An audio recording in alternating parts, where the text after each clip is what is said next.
আর কিছুদিন পরেই আগামী 1 জুন থেকে ওয়েস্ট ইন্ডিজ ও যুক্তরাষ্ট্রে শুরু হতে যাচ্ছে এবারের টি-20 বিশ্বকাপের আসর, যা চলবে 29 জুন পর্যন্ত। আর এই বৈশ্বিক আসরের দুদিন পরেই শ্রীলঙ্কায় গড়াবে লঙ্কা প্রিমিয়ার লিগ এলপিএল। আগামী 1 জুলাই থেকে শুরু হতে যাওয়া এ আসরের আগে নিলাম অনুষ্ঠিত হবে। তবে নিলামের আগেই আইকন ক্রিকেটার হিসেবে মুস্তাফিজুর রহমানকে দলে ফিরিয়েছে ডাম্বুলা থান্ডার্স। সোমবার সামাজিক যোগাযোগ মাধ্যমে মুস্তাফিজকে দলে নেয়ার বিষয়টি নিশ্চিত করেছে ডাম্বুলা। ফ্র্যাঞ্চাইজিটি লিখেছে, বিদেশি আইকন ক্রিকেটার হিসেবে মুস্তাফিজকে পরিচিত করে দিতে পেরে ডাম্বুলা থান্ডার্স গর্বিত। সম্প্রতি ডাম্বুলার মালিকানায় পরিবর্তন এসেছে। বাংলাদেশি প্রতিষ্ঠান ইম্পেরিয়াল স্পোর্টস গ্রুপ এই ফ্র্যাঞ্চাইজিটির মালিকানা কিনেছে।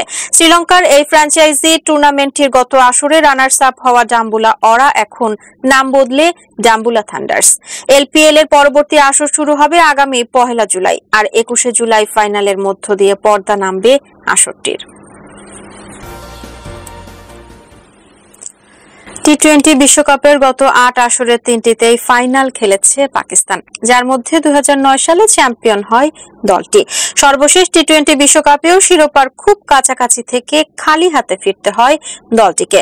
তবে এবার নিজেদের ঝুলিতে বিশ্বকাপ ট্রফি তুলতে মরিয়া পাকিস্তান অধিনায়ক বাবর আজম। আগামী জুন থেকে শুরু হতে যাচ্ছে টি-20 বিশ্বকাপের নবম আসর। ইতোমধ্যে বিশ্বকাপের জন্য দল ঘোষণাও করেছে দলটি। এই আসরের আগে পাকিস্তান দলের জন্য বড়সড় পুরস্কার ঘোষণা করেছে পিসিবি প্রধান মোহসিন নাকভি। তিনি বলেছেন, পাকিস্তান চ্যাম্পিয়ন হতে পারলে প্রত্যেক খেলোয়াড়কে $1 লাখ পুরস্কার দেবেন, যা পাকিস্তানের মূল্যমানে 2,78 লাখ রুপি। বিশ্বকাপের প্রস্তুতি হিসেবে আয়ারল্যান্ড ও ইংল্যান্ডের বিপক্ষে সিরিজ খেলার জন্য দেশ ছেড়েছে পাকিস্তান ক্রিকেট দল। এর আগে এক সংবাদ সম্মেলনে পাকিস্তান অধিনায়ক বলেন, দলের প্রতি আমার অগাধ বিশ্বাস রয়েছে। আমি বিশ্বাস করি আমাদের কাঙ্ক্ষিত টি-20 বিশ্বকাপের শিরোপা জিততে আমরা নিজেদের উজাড় করে দেব। পিসিবি চেয়ারম্যানের পুরস্কার ঘোষণা দলকে অনুপ্রাণিত করবে উল্লেখ করে বাবর আজম বলেন, পিসিবি চেয়ারম্যান আমাদের অবিশ্বাস্য সমর্থন জানাচ্ছেন। প্রত্যেক খেলোয়াড়কে সর্বস্ব দিয়ে খেলতে অনুপ্রাণিত করছেন তিনি। প্রত্যেক খেলোয়াড়ের জন্য $1 লাখ পুরস্কারের প্রতিশ্রুতি আমাদের জেতার তাড়না আরো বাড়িয়ে দেবে। আয়ারল্যান্ডের বিপক্ষে 3 ম্যাচে টি-20 সিরিজ খেলে ইংল্যান্ডের বিপক্ষে আরো 4টি ম্যাচ খেলবে পাকিস্তান।